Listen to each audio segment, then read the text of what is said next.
In this exercise, we'll be extracting a selection from a photo and pasting it into a new image. I'm going to be working with these two images. One is the cowboy. I'm going to right click and save it onto a folder on my desktop.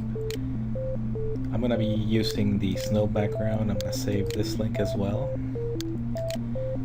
You can also use the files that I have uploaded into this Dropbox backup exercise files folder, or any image that you find on the internet, as long as it's appropriate for class. So from Photoshop,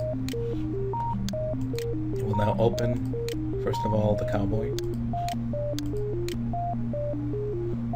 And while he is open, I'm going to go into the window menu and I'm going to open up a new tool. It's called the Navigator. The Navigator will appear on the side. You'll see it's got a little ship's wheel for navigating. I can zoom in or zoom out and get to see the cowboy a little bit closer. We'll be using the quick selection tool. That's this tool that looks like a brush.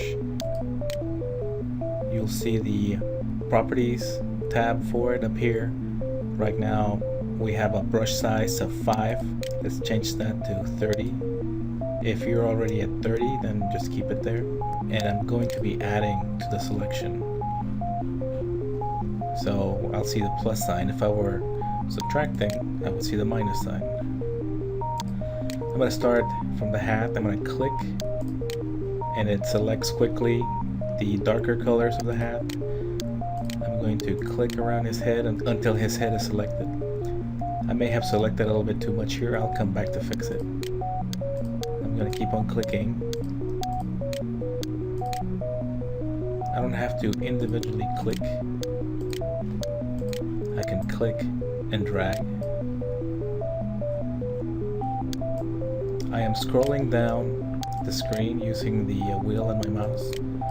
If your mouse doesn't have a wheel, you can either use the Navigator to scroll down, or you can use the elevators on the side. I'm getting to a part where I may be selecting more than I want to. So I'm going to use a smaller brush. I'm going to take this down to about 5 or 6. And you'll see that my brush got a lot smaller. But it still can select large areas. But most importantly, smaller ones.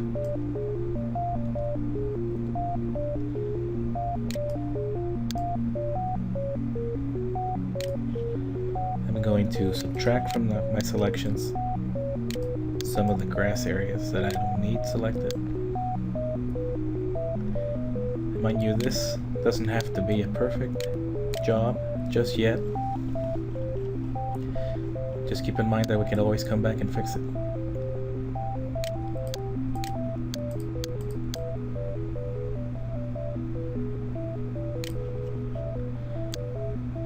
Now that I have the broader strokes of the selection made,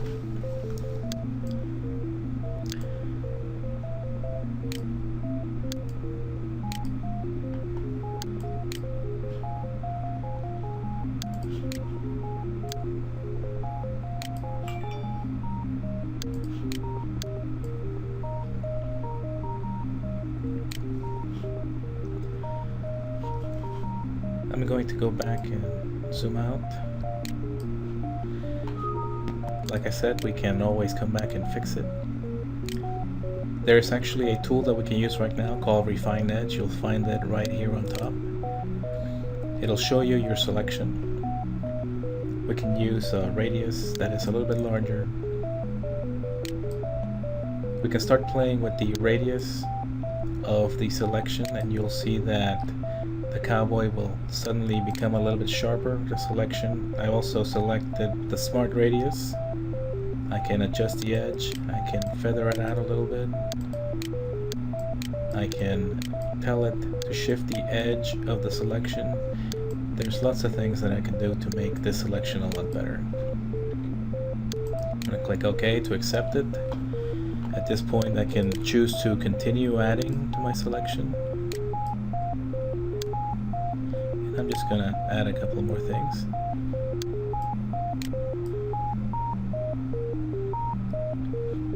With my selection now complete, at least for now, I can go into the edit menu and copy the cowboy so that he's in memory.